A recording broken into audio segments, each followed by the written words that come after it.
We live, sadly, in a world where bullies and trolls can intrude far too easily into our daily lives. What was once confined to the classroom or the workplace can now reach much further, stretching its evil tentacles into our homes and personal spaces through screens and devices. I have personally experienced bullying in one form or another throughout the whole of my life, so I understand how deeply it can affect someone. I also realised when I decided to create this podcast, I was inevitably opening myself up to the trolls and the bullies as well. Thankfully, I am now in a place where their words and actions no longer have any power over me. They roll off like raindrops from relief. In many ways, my resilience has been essential, because putting myself out there has brought more than a few people crawling out from the shadows and from underneath their bridges. Some bullies appear in our lives disguised as friends. They can strike you at any point, and they will affect both adults and children alike. They, the bullies, are often extremely weak individuals craving attention. If anything, really, we should pity them. Imagine how empty their life has got to be for them to get their entertainment by abusing someone. Reaching this point in my life did not happen overnight. It has taken time, support, and a great deal of therapy. Bullying affected my physical health, but my mental health even more, in so many ways. It is important I say this clearly. Not all bullying is physical. In fact, a lot of it is psychological, and the impact from that can be profound. Mental health is something that affects every single one of us. At different points in our lives, we may struggle with anxiety, depression, trauma, or simply the weight of everything life throws at us. There is still far too much silence and stigma around mental health, but speaking about it openly can make a real difference. Your mental health can be affected by so many different things, bullying included. Looking after your mental health is just as important as looking after your physical health, and asking for help is not weakness, it is strength. I have struggled with my mental health because of the bullying I was subjected to. I am incredibly grateful that I reached out for help when I did, because honestly, I don't know if I would even be here right now had I not. It is also important to recognise that harm does not only come in the form of bullying. Some people listening right now may be experiencing domestic abuse, whether that is physical, emotional, psychological, financial, or through controlling behaviour. Abuse in the home can be incredibly isolating and frightening. It often happens behind closed doors where others cannot see it. If this is something you are going through, please know that none of it is your fault, and you deserve to be safe, respected, and supported. Knowing that you are worthy, that you are important, and that you are loved is vitally important. Anybody who makes you feel as though you are not is not a person who deserves space or time in your life. If you are struggling, please know that you are not alone, and that there is support available to you. There are people who will listen without judgment, people who can help you find your way forward. Even on the darkest of days, light may still be found. If you need support, please reach out. You can call the Samaritans on 116 123. The call will be free, confidential, and someone is available 24/7. If you are experiencing bullying, there is the National Bullying Helpline. This call again is free. You can reach them on 0300 323 0169. If you are experiencing domestic abuse, you can contact the National Domestic Abuse Helpline on 0808 2000 247. This service is also free, confidential, and available 24/7. If talking is uncomfortable for you, then you can text SHOUT, that's SHOUT, to 85258. Again, this will cost you nothing, and they have a 24/7 support line. I know that reaching out can feel hard, terrifying, and pointless. I understand that feeling. I felt that way too. But I promise you, help really is there, and I am proof that it can make the biggest difference. Don't be alone. Reach out. Take care of yourself and stay safe. Roots run deep, petals flow. Fareham Florist pot. Hear the stories as they grow. Thank you for joining me. I hope you enjoy the show. Hello, dear listeners. Welcome back to another episode of Fareham Florist Pod, where I share the highs, the lows, the sometimes downright ridiculous adventures of running a flower shop and being a florist. I'm your host, Sarah. I'm the co-owner of Fareham Florist. We're also known as Flowers by Moonstones. We're a small, independent and family-run business on the outskirts of a small town on the south coast of the UK. It's called, you've guessed it, Fareham. Today I have a tale for you which involves flowers, frustration and, sadly, human inconsideration. Yes, it's one of those stories. Before you roll your eyes, though, bear with me. There's a lesson here, potentially a laugh or two, hopefully a little bit of solidarity for anyone who's ever bent over backwards for someone else who, well, didn't exactly appreciate it.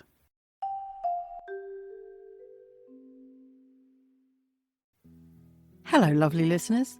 I'm briefly going to interrupt this episode. Forgive me, but I wish to speak to you directly.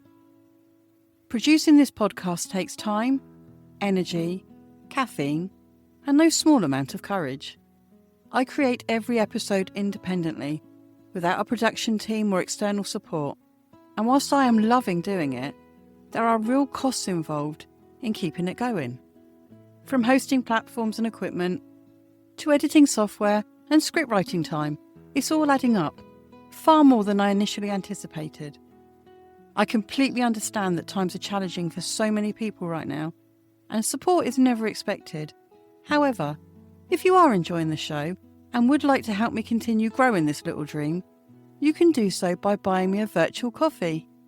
If you would like to make a contribution, please visit www.buymeacoffee.com/Fareham Florist Pod. Every single contribution, no matter how small, will genuinely make a difference. I'm incredibly grateful for your support already as it is, whether that's through listening, sharing the show, or helping me financially. Thank you for being here. Okay, back to the show.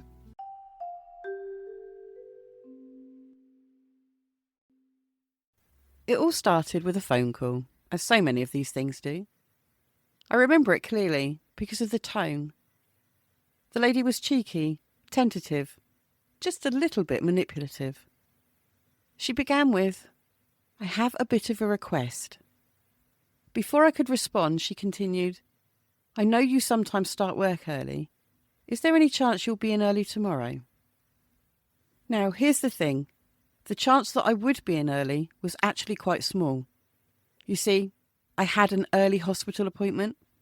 Nothing too serious, thankfully, but important enough that I was having to take the morning off. I'd been warned by the hospital there could be long waits for the scans I needed, so I'd carefully protected that time in my diary. I hadn't planned or booked anything. So I asked her cautiously, "How early are you thinking?" She replied, 7:30 if that's at all possible. I have to be in work for 8 anyway. At this point, the kind and slightly suckerish part of me kicked in. I did some rapid mental calculations. Could I fit this in? Could I make the order, have it ready, still leave the shop in time to shower, dress and make my appointment? I hate being late anywhere. In theory, yes, I could do it. Was it ideal? Not even close. Well, I thought, why not? I can manage it. I agreed, because of course I did. I explained to her, though, that she would need to be on time, as I had to be somewhere else. She assured me she would be in the shop at 7:30 on the dot. The following morning, I arrived at 7. I was brimming with purpose and optimism. It was actually nice to have something else to focus on, rather than what I was going to have to be dealing with later in the day. I created something beautiful. The flowers were fresh, the colours were bright. I hoped the bouquet would bring joy to this particular customer. I arranged every stem, fluffed a few petals, and gift wrapped it for her. It looked gorgeous. I was actually quite proud of it. I would have liked to have kept it for myself. I took a deep breath. I admired it. I inhaled the heady scent of stocks and lilies. And I waited for her. I waited some more. I waited even longer. By 8 a.m, when she hadn't arrived, I was beginning to feel that trickle of frustration. She was late. Had she forgotten? I tried calling her, assuming perhaps she continued to work, got caught up, and forgot that she was coming in. There was no answer. By 8:15, my frustration was turning to stress. My morning was already complicated. I had my appointment to make. This delay was throwing everything into disarray. Ordinarily, I could ask one of my neighbours to help out, leave a note on the door, hand the bouquet to them, and carry on. But of course, they weren't around. They don't open till 9 a.m. I waited a little longer. Fast forward to 8:45. I was not just stressed now, I was angry, really angry. My blood pressure was climbing. My hands were trembling with irritation. I felt that familiar mix of disbelief and exasperation. I'd gone out of my way, made a sacrifice, rearranged my morning to accommodate this customer. I had skipped the quiet time I needed to get ready for my appointment, and she was still nowhere to be seen. I tried calling her one last time. Still nothing. I did the only thing that I could do. I left a polite but firm message. I explained I was leaving the shop. I had done everything possible for her. I even expressed my regret that she might now be without flowers. I apologised to her. I apologised. My morning could not stretch any further. I locked the door and I left. I never made it back that afternoon, so it was the following morning before I was inside the shop. This means I didn't know about the phone call she'd made in the afternoon. I arrived at the shop the following morning to find a very angry answer phone message waiting for me. That wasn't all. Oh no, there was an email as well. From that customer. Apparently, because she had to go somewhere else at short notice, thanks to my not being here, it was all my fault she didn't get what she wanted. It transpired she decided to work from home that day. She hadn't needed to be in work at all for 8 a.m. She planned to stroll down to the shop at lunchtime to collect her flowers. I had rearranged my entire morning, gone out of my way for her, and she was blaming me for her not having the flowers she wanted. She was angry at me for my not being in the shop. This is where it gets interesting. Very frustrating. How often do we assume that other people's time is less important than our own? How often do customers believe it's perfectly acceptable to request flexibility on my schedule without them offering any in return? Let me tell you, it's often. This was not an isolated incident. It happens frequently. I'll arrive early for a customer. I'll stay later for one. I'll go out of my way to accommodate them. No communication from them. No explanation as to why they haven't turned up. No courtesy. This isn't just inconvenient. It's actually quite rude. We florists, we're real people with real lives. We have our own families. We have appointments. We have commitments. Just because we work with flowers and appear calm and collected doesn't mean that our time, our energy and our schedules aren't valuable. I understand that things happen, that situations can change, that a person can be called away at a second's notice. But is it really that difficult to whack out a text just to say, I'm really sorry, I'm not going to make it? so that I'm not hanging around, or any other florist isn't hanging around, waiting for someone who's not going to show, who will not answer their phone when you call them. I will try to find the humour in things, even when I'm frustrated. And I guess there is a little funny side here. I had mentally prepared myself to be the early morning heroine.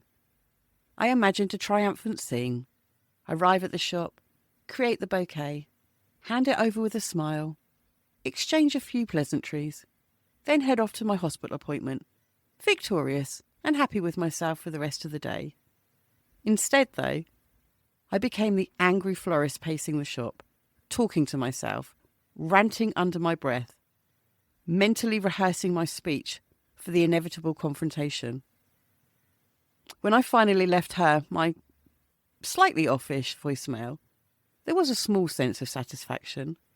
I was calm, I was firm, I was factual, and I explained that I'd done everything humanly possible. It didn't erase the frustration, but it helped a little bit. What this episode really highlights is respect, boundaries, common courtesy. It's not just about flowers, schedules, or money. It's about acknowledging that I'm a human being as well, that I do have a life outside of the shop. Everyone's time has value.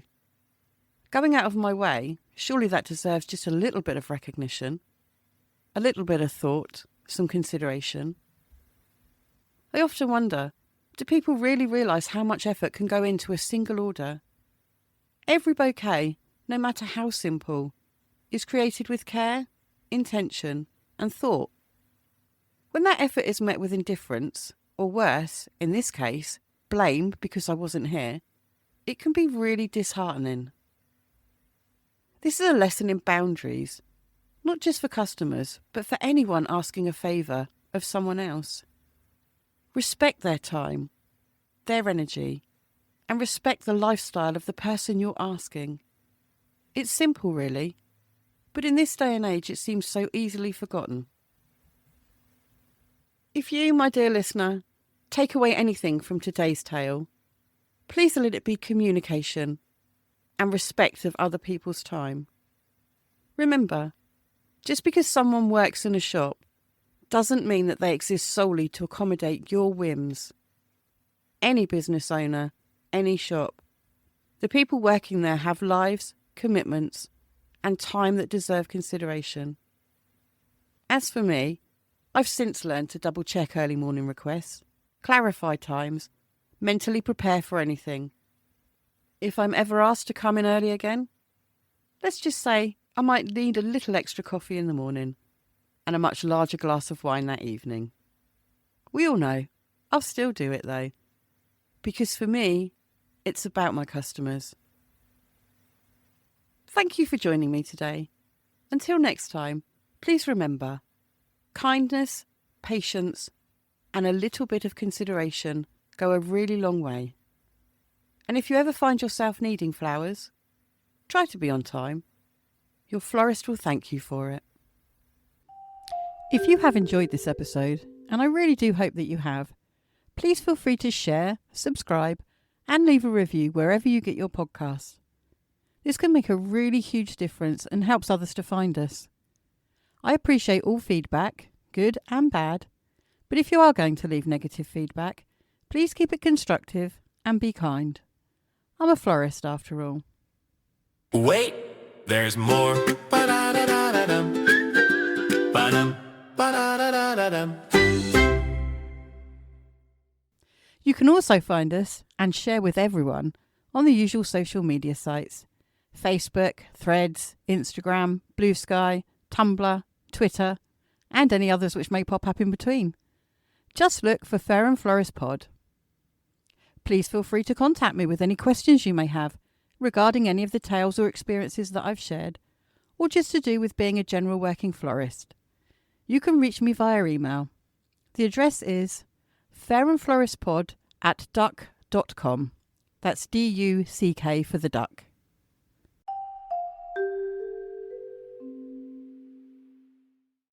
Are you a florist with your own stories, your own experiences that you would like me to share for you?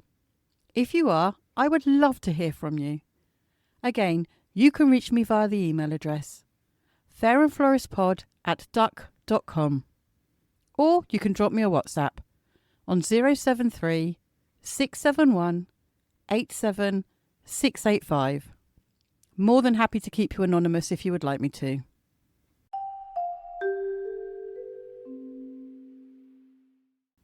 If you would like me to give your business a mention, whether you run a florist, butcher, baker, or even a candlestick maker, I am more than happy to do so, providing your business is registered and trading legally.